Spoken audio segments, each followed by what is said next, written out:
नमस्कार दर्शकों, मैं रिया गुप्ता आप सभी का स्वागत करती हूं और लेकर चलते हैं बलौदा बाजार के पलारी जिले से एक बड़ी खबर सामने आ रही है, जहां के ग्राम चुचुरुंगपुर में आकाशीय बिजली गिरने से 2 लोगों की मौत हो गई है। वहीं बताया जा रहा है कि 2 लोग घायल हो गए हैं, जिन्हें नजदीकी सामुदायिक स्वास्थ्य केंद्र में भर्ती कराया गया है। ग्राम चुचुरुंगपुर से एक बड़ी खबर सामने आ रही है, जहां पर 2 लोगों की आकाशीय बिजली गिरने से मौत हो गई है। उनका नाम बताया जा रहा है मृतकों का योगेश वर्मा और तिलक वर्मा, ग्राम सकलोर के बताए जा रहे हैं। वहीं घायल भागवत साहू निवासी सकलोर हिरमी क्षेत्र के हैं, जिन्हें नजदीकी स्वास्थ्य केंद्र में भर्ती कराया गया है। अचानक ग्राम चुचुरुंगपुर में आकाशीय बिजली गिरने से 2 व्यक्ति की मौत हो गई है। वहीं बताया जा रहा है कि उन 2 लोग घायल भी हुए हैं और उन्हें नजदीकी स्वास्थ्य केंद्र में भर्ती कराया गया है, जिनका नाम बताया जा रहा है भागवत साहू निवासी सकलोर हिरमी क्षेत्र के हैं, जिन्हें नजदीकी स्वास्थ्य केंद्र में भर्ती कराया गया है। और वहीं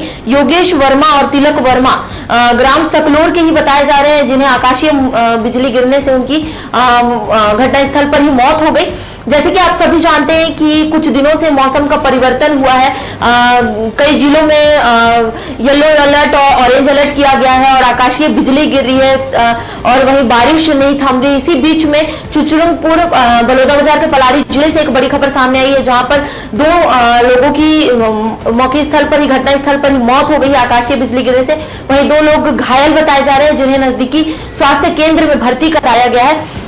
जैसे कि आप सभी जान रहे हैं कि कुछ दिनों से छत्तीसगढ़ में ही ना सही पूरे देश और प्रदेश में ही बारिश की स्थिति बनी हुई है, उसके साथ गरज चमक भी हो रहा है। और इसी के साथ में ये कोई पहला केस ऐसा नहीं आया है जहां पर आकाशीय बिजली से लोगों की मौत हुई है। इससे पहले भी कोरबा जिले में ऐसा घटना सुनने को आया और कई जिलों में इस तरीके के घटने सुनने को सामने आए, जहां से आकाशीय बिजली गिरने से लोगों की आए दिन मौत हो रही है और कोई लोग घायल हो रहे हैं। इसी बीच में बलौदा बाजार के पलारी जिले से जो चुचुरुंगपुर ग्राम है, वहां के 2 लोगों की जान चली गई आकाशीय बिजली गिरने से और वहीं 2 लोग घायल बताए जा रहे हैं। बाकी की तमाम खबरों के लिए आप बने रहिए हमारे साथ।